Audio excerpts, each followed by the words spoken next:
Hello students, तो आज हम करेंगे inserting n H M between two given numbers a and B.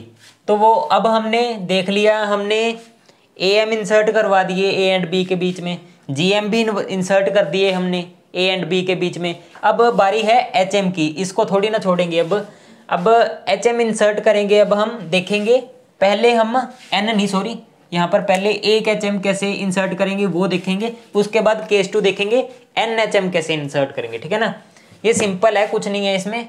वही हम एच एम जैसे निकालते हैं वैसे ही फॉर्मूला लगेगा, वैसे इसमें निकाल के दिखाता हूँ आपको। अब यहाँ पर ए और एच और बी, अब हमने अगर एच एम इंसर्ट किया तो ये क्या बननी चाहिए, हार्मोनिक प्रोग्रेशन, है ना।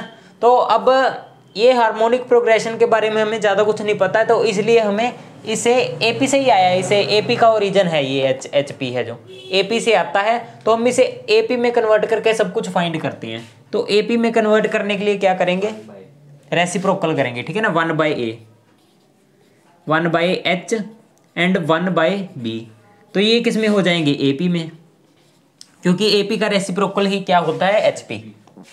ठीक है ना। अब एपी की तो हमें पता है, क्या पता है, प्रॉपर्टी पता है एक, middle number is 2 into middle number is equal to sum of the other two numbers. ठीक है ना, 1/a प्लस 1/b। तो यहाँ से सिंपली निकल जाएगा, यहाँ पे ज़्यादा कुछ करने की ज़रूरत नहीं है, 2/h हो जाएगा। यहाँ पर एलसीएम ले लो, a plus B upon A B आ जाएगा।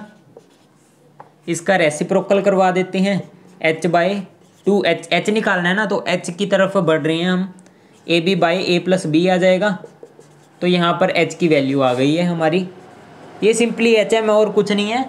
एच एम जैसे निकालते थे वैसे ही हम एक एच एम इंसर्ट करेंगे, वैसे ही, मतलब 2ab upon a plus B. तो ये हमारा आ गया है। अब हम आगे करते हैं इंसर्टिंग एन एच एम। तो जब आपसे एक एच एम इंसर्ट करने को कहें, a और b की वैल्यू दे देंगे, तो h निकालने के लिए आप a और b की वैल्यू पुट कर दो इस फॉर्मूले में, सिंपल आ जाएगा। ठीक है ना। अब जब एन एच एम निकालेंगे तब आती है बात मेन, क्या होगा। ठीक है ना। तो अब बारी आती है inserting n HMs between two given numbers a and b. अब वो कहना क्या चाहते हैं, ए और बी के अंदर हमें एन एच एम, एक एच एम तो इंसर्ट करके हमने दिखा दिया। अब एन एच एम, एन मतलब 1 2 3 4 5 6 जितने मर्जी, मतलब एन की जितनी वैल्यू होगी उतने एच एम हम इंसर्ट करके दिखा देंगे। ठीक है ना, जितना क्वेश्चन मांगेगा। तो यहाँ पर हम एन एच एम कंसीडर कर लेते हैं। ठीक है ना, H1 H2 H3 H2 H3 up to HN। यहाँ पर HN ऐसे इंसर्ट कर देंगे हम NHM।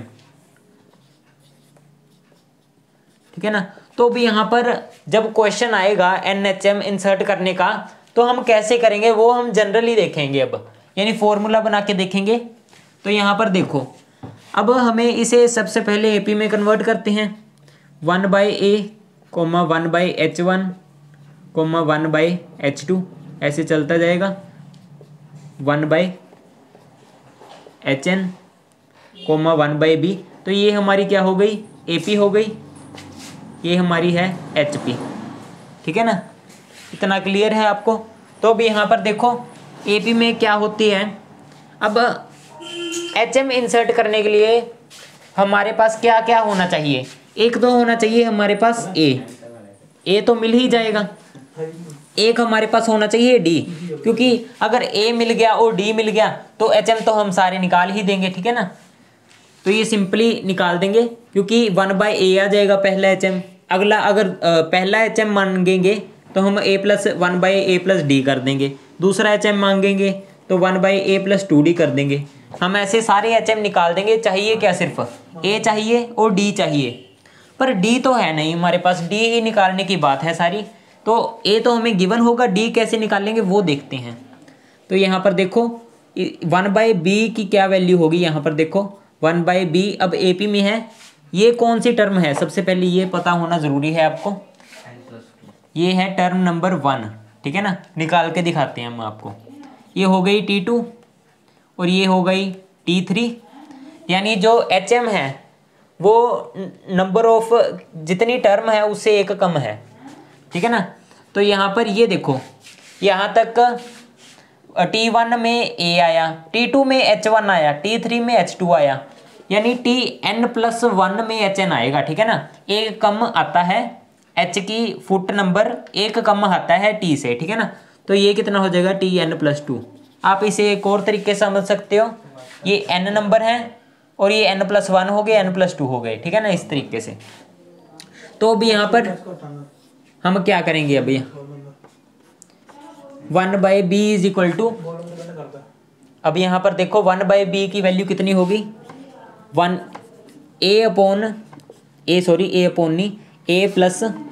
n-1। अब n क्या है हमारा, n+2 को पूरा n मानेंगे। ठीक है ना, बड़ा n सोच लेते हैं हम। तो a + n-1, अब n+2 है, n+2 -1 इंटू डी निकालना है, तो डी को ऐसे पुट कर देते हैं। ठीक है ना, तो यहाँ पर आ जाएगा 1/b - 1/a इक्वल टू कितना हो जाएगा, n+1 इंटू डी।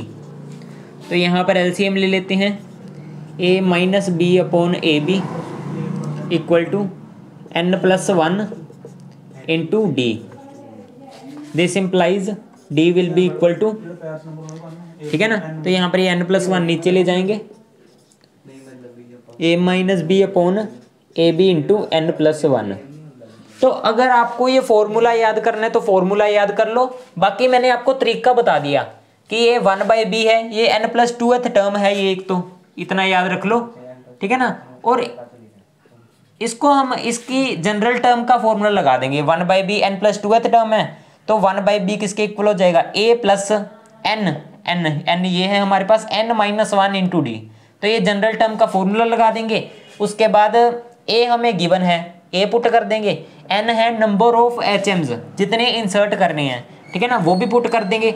d एक वेरिएबल रह जाएगा, उसकी वैल्यू आ जाएगी यहाँ पर माइनस में आ जाएगा ये, और n+1 डिवाइड में आ जाएगा इसके। ठीक है ना, एलसीएम ले लिया, अब यहाँ पर n+1 डिवाइड में आ गया। तो ये d का फॉर्मूला हो गया। याद करना है याद कर लो, बाकी आप यहाँ से सीधा निकालोगे तो भी कुछ खास टाइम नहीं लगेगा, बराबर टाइम ही लगेगा आपको। ठीक है ना, तो आज की वीडियो में इतना ही।